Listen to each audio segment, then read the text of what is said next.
এখন শুরু করছি আমি পদ্মজা পর্ব 85। উপন্যাস আমি পদ্মজা। লেখক ইলমা বেহরোজ। কণ্ঠস্বরে আনিকা কবির।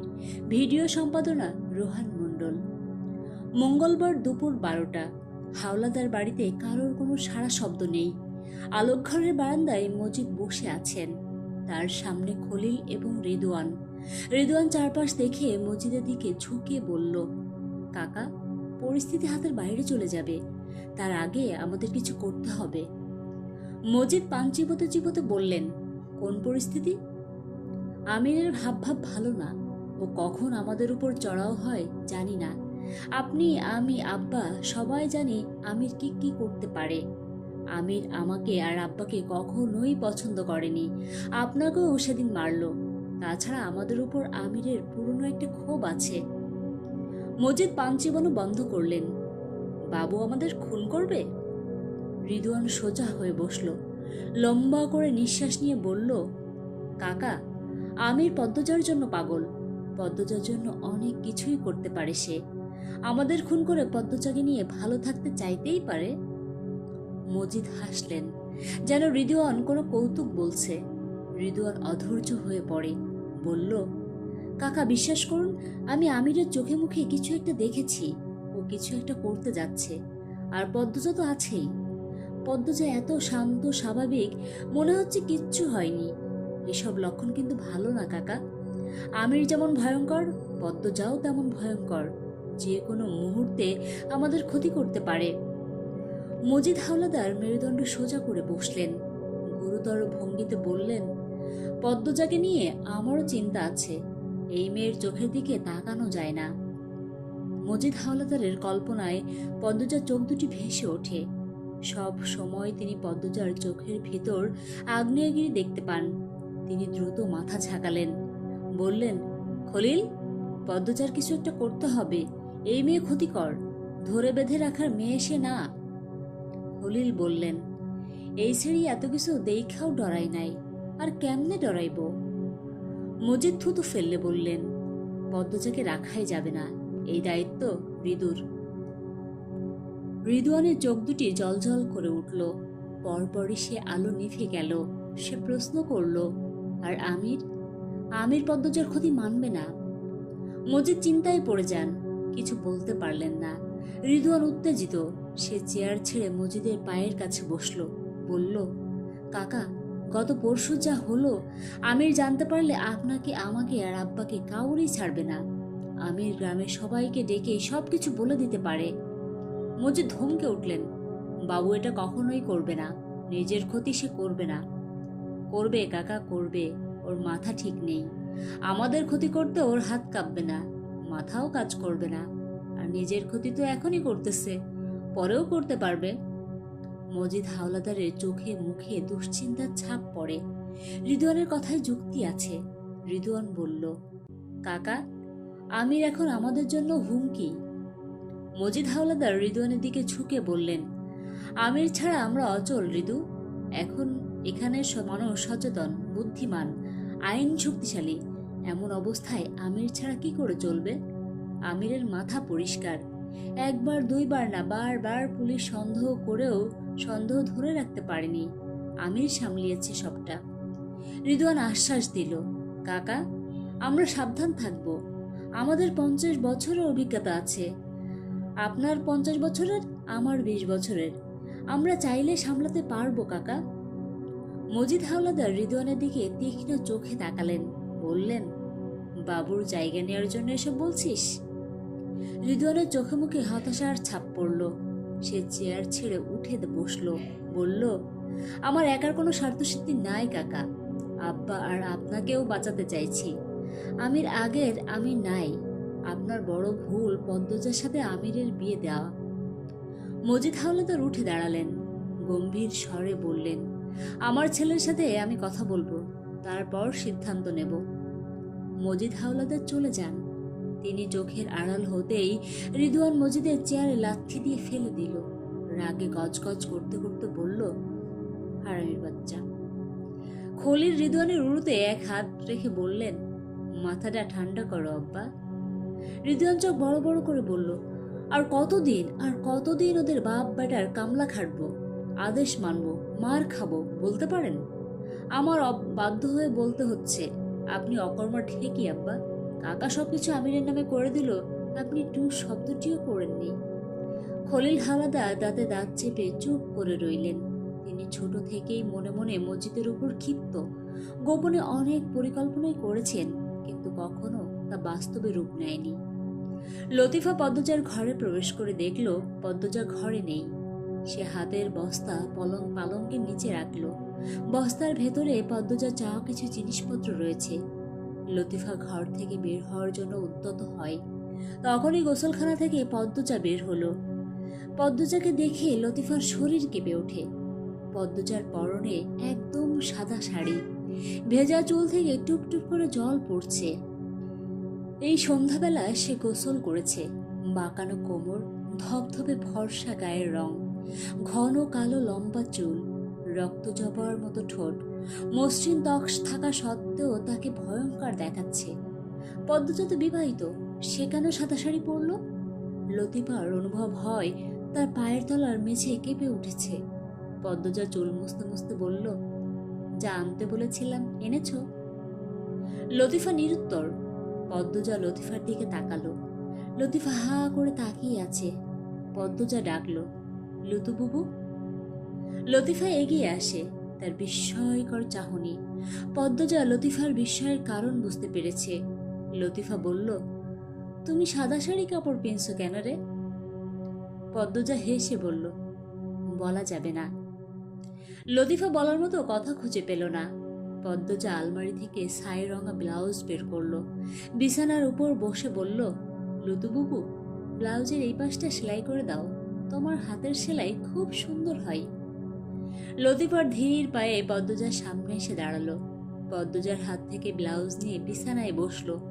পদ্মজা একটা ছোট বক্স থেকে সুই সুতা বের করে লতিফাকে দিল। লতিফা রয়ে শয়ে বলল, শাড়িটা কি বুড়ির? পদ্মজা ছোট করে জবাব দিল, হুম। লতিফা বলল, হ, কাপড়টা দেখেই চিনছি। পদ্মজা বলল, দাদুর অবস্থা খুব বাজে, শরীরে মাছি বসে, বাজে গন্ধ বের হয়, যন্ত্রণায় ছটফট করে। লতিফা হঠাৎ করে হৈ হৈ করে উঠল, আল্লাহ শাস্তি আল্লাহ দেয় বোন, বুড়ির সাথে উচিত হইতেছে। বুড়ি কানলে আমার যে কি শান্তি লাগে পদ্ম, মরুক বুড়ি মরুক। পদ্মজা নরম স্বরে বলল, এভাবে বলো না বুবু, এভাবে বলতে নেই। লতিফা পদ্মজার চোখের দিকে তাকালো। হাতের ব্লাউজটা বিছানায় রেখে পদ্মজার এক হাত চেপে ধরে বলল, তুমি সাদা কাপড় ক্যারে পেয়েছো পদ্ম, আমারে কও। লতিফার চোখে মুখে জানার প্রবল আগ্রহ। পদ্মজা ধীরে সুস্থে বলল, আমি ধরে নিয়েছি আমার স্বামী মৃত। কিন্তু এইটা তো মিছা। পদ্মজা গাঢ় নিঃশ্বাস ফেলে বলল, এটা সত্য হবে বুবু। পদ্মজা, কিছু বলো না বুবু, এই সাদা রং আমার আত্মবিশ্বাস আর সাহসকে দ্বিগুণ করে দিয়েছে। সারা জীবন ভয়ে চুপ থেকেছ, অন্যায়কে পাপকে সমর্থন করেছ, এবার অন্তত থেকো না। মরতে হবে তো, তাই না? কবরে কি জবাব দিবে বুবু? লতিফা মাথা নিচু করলো। ক্ষণ মুহূর্ত পর বলল, আমি তো কইছি তোমার সব কথা মাইনা চলো, এখনো কইতেছি সব কথা মাইনা চলো। এবার বলো, জানতে বলেছিলাম এনেছ? হ, আনছি, পালঙ্কের নিচে রাখছি। পদ্মজা পালঙ্কের নিচে থেকে বস্তা বের করে মেঝেতে বসলো। লতিফা ব্লাউজ সেলাই করা শুরু করে। পদ্মজা বস্তার ভেতর থেকে দুটো রামদা, একটা চাপাতি বের করলো। লতিফা বলল, পদ্ম, আমার অনেক ডর লাগতেছে। পদ্মজা রামদায়ের আগা দেখতে দেখতে বলল, কি জন্য? তুমি যদি না পারো তোমারে ওরা মাইরা ফেলবো। লতিফার কণ্ঠে ভয়। পদ্মজা ঘাড় ঘুরিয়ে লতিফার দিকে তাকালো। তার চোখে মুখের রং পাল্টে গেছে। পদ্মজা বলল, আজ অনুশীলন করব, দেখা যাক আমার হাত কতটা সাহসী। কথা শেষ করে পদ্মজা হাসল। লতিফার অশান্তি হচ্ছে, সামনে কি হবে সে জানে না, কিন্তু যাই হোক খুব খারাপ কিছুই হবে। পদ্মজা চাপাতে নিয়ে লতিফাকে ডাকলো, বুবু। কও পদ্ম। জসিম গতকাল থেকে তোমার পেছনে ঘুরঘুর করছে দেখলাম। লতিফার মনোযোগ সেলাইয়ে। সে সেলাই করতে করতে বলল, জসিম আমারে খারাপ প্রস্তাব দিচ্ছে, ডর দেখাইছে, রাজি না হইলে জোর কইরা নাকি খারাপ কাম করব আমার সাথে। ধর্ষণের হুমকি দিল? হ। জসিম হাবু কতদিন ধরে কাজ করে এখানে? অনেক বছর, 10-12 বছর তো হইবই। পদ্মজা চা পাতি দিয়ে রামদায় মৃদু আঘাত করে বলল, হাবু তো এখন নাই, তাহলে শুরুটা জসিমকে দিয়েই হোক। লতিফা চুপ রইল। তার কাছে খুন স্বাভাবিক ব্যাপার, অনেক খুন সে নিজের চোখে দেখেছে, তাই খুন খারাপিতে তার তেমন একটা ভয় নেই। কিন্তু এইবার ভয় হচ্ছে, খুব ভয় হচ্ছে। পদ্মজা সরাসরি কিছু বলেনি, তবে বোঝা যাচ্ছে সে কি করতে চলেছে। যদি পদ্মজা ধরা পড়ে যায় তখন কি হবে? লতিফা ঢোক গিলল, সেলাইয়ে মন দেওয়ার চেষ্টা করল। পদ্মজা প্রশ্ন করল, মগা কি এসবের সাথে জড়িত? মগা অনেক ভালা পদ্ম, বাড়ির টুকটাক কাম করে ব্যাককলের মতো, আর খালি ঘুমায়। ওর ভিতরে গ্যাসগোজ নাই। বাড়ির ভেতর কখন মেয়ে নিয়ে আসা হয়নি? বাইচা আছে এমন মেয়ে আনে নাই, মরা মেয়ে আনছে। পদ্মজা চমকে তাকালো, প্রশ্ন করল, মৃত মেয়ে দিয়ে কি করে? লতিফা দরজার দিকে তাকালো। পদ্মজা দ্রুত উঠে যায় দরজা বন্ধ করতে। তারপর লতিফার সামনে এসে বলল, লতিফা বলল, যে ছেড়ি বেশি সুন্দর থাকে, জানে মারার পরেও রিদওয়ান ভাইজান তারে ছাড়ে না। মরা মানুষের শরীরের উপর টান খলিল কাকারও আসছিল, রিদওয়ান ভাইজানেও সেই স্বভাব পাইছে। পদ্মজার গা গুলিয়ে উঠে, বমি গলায় চলে আসে। সে এক হাতে মুখ চেপে ধরল, ঘৃণায় তার চোখে জল চল করে ওঠে। লতিফা বলল, রিদু ভাইজানে কয়দিন আগেও বস্তাতে বইরা এক ছেড়িরে বাড়ির ছাদে আনছিল। 3তলা ঘরে দরজায় তালা আসছিল, তাই ছাদে গেছিল সে। পরে আমি চাবি লইয়া গেছি। বস্তা থেকে রক্ত পড়তেছিল, শীতের মাঝে কাইপা কাইপা আমি সেই রক্ত ধুইছি। পদ্মজা কোনো মতে বলল, তখন আমি এখানে ছিলাম? হ, পূর্ণা আর মৃদুল ভাইজানও আসছিল। পদ্মজা এক হাত কপালে ঠেকিয়ে বলল, আল্লাহ, তাও আমার চোখে পড়েনি। পদ্মজা সেকেন্ড 2-এর জন্য থামলো, তারপর বলল, এমনকি আমি 3তলার এক ঘরে থাকে বোটকা গন্ধ পেয়েছিলাম, তবুও ভাবিনি এই বাড়িতে এত ভয়ঙ্কর কিছু ঘটে। লতিফার সেলাই শেষ। সে ব্লাউজটি পদ্মজার উরুর উপর রেখে বলল, লও তোমার ব্লাউজ।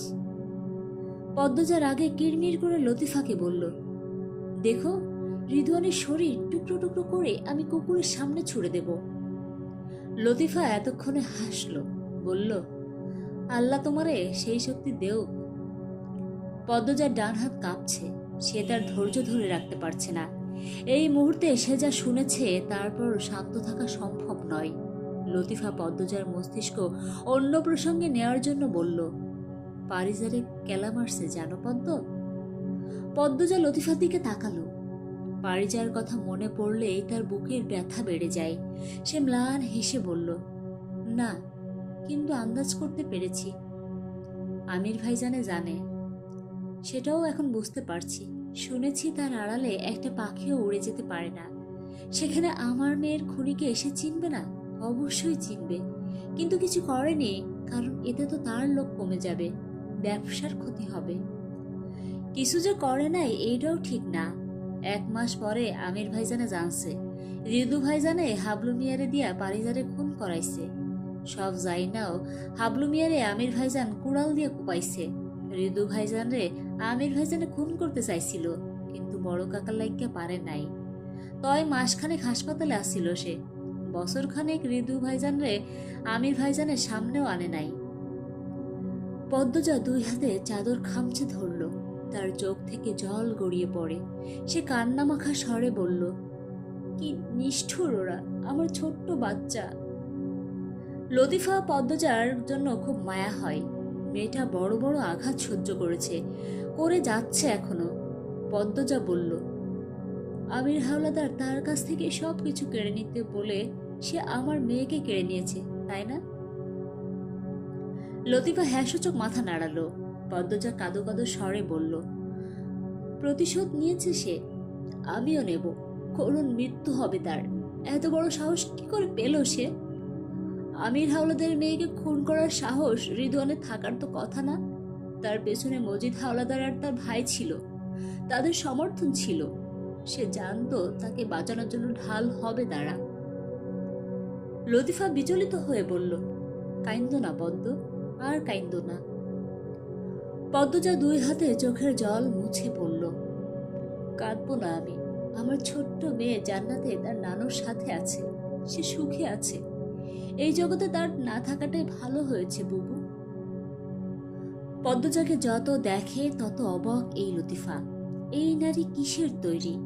এত যন্ত্রণা এত দুঃখ নিয়েও মাথা উঁচু করে দাঁড়িয়ে আছে। গ্রামবাসীর চিৎকার তাকে দুর্বল করতে পারেনি।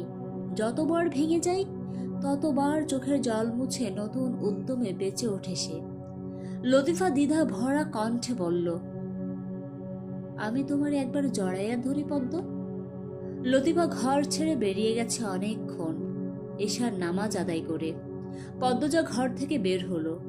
দরজার পাশে জসিম নেই। একটু আগেই সে জসিমের কাশি শুনেছে। কোথায় গেল? অন্দরমহল অন্ধকারে ছেয়ে আছে। সন্ধ্যার পরপর বিদ্যুৎ চলে যাওয়ার ব্যাপারটা বিরক্তিকর। বাড়িতে সারা শব্দও নেই, কখনোই থাকে না। সন্ধ্যা হলেই আলো ঘুমিয়ে পড়ে। রিনু তার ঘরে শুয়ে থাকে। লতিফা রান্নাঘরে টুকটাক কাজ করে, সবার আদেশ শুনে। আর এখন সবার খেয়ে দিয়ে নিজের ঘরে যাওয়ার সময়। এই মুহূর্তেই জসিম উধাও। পদ্মজা স্নায়ু সাবধান হয়ে উঠল। লতিফা রান্নাঘরে থালা বাসন ধুচ্ছে। থালা বাসন ধোয়া শেষে পানি গরম করার জন্য চুলায় আগুন ধরালো। রান্নাঘরে আর আলো নেই। জসিম লতিফার পেছনে গিয়ে দাঁড়ায়। লতিফা জসিমের উপস্থিতি টের পেয়ে কপাল কুঞ্চিত করল। পেছন ফিরে পড়ল, আপনি আমার পিছনে ঘুরতেছেন ক্যারে?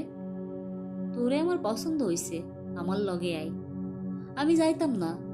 আরে আয় আয়। জসিম হাসল, তার বেদ ঘুটে হাসি। সে অনেক চিকন হলেও তাল গাছের মতো লম্বা। লতিফার মাথা উঁচু করে তাকাতে হয়।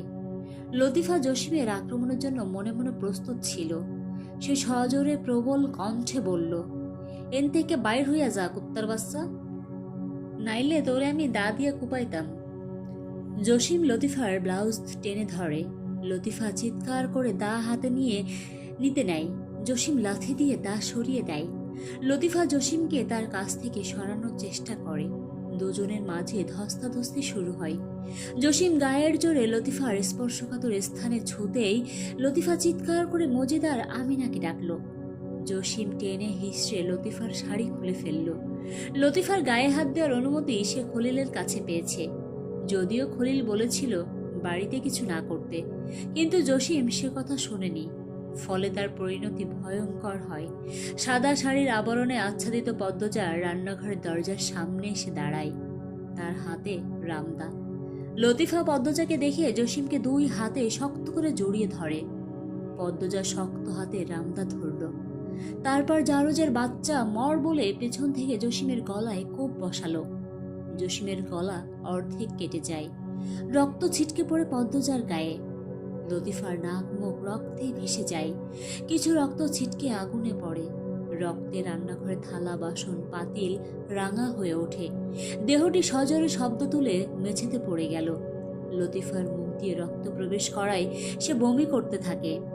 পদ্মজার বুক হাঁপড়ের মতো উঠানামা করছে। সে চোখ বুঝে লম্বা করে নিঃশ্বাস নিয়ে স্থির হলো। তারপর লতিফার দিকে তাকিয়ে মৃদু হেসে বলল, এটা কিন্তু আমার দ্বিতীয় শিকার ছিল লুতুবুবু। এখানেই শেষ হলো আমি পদ্মজা পর্ব 85।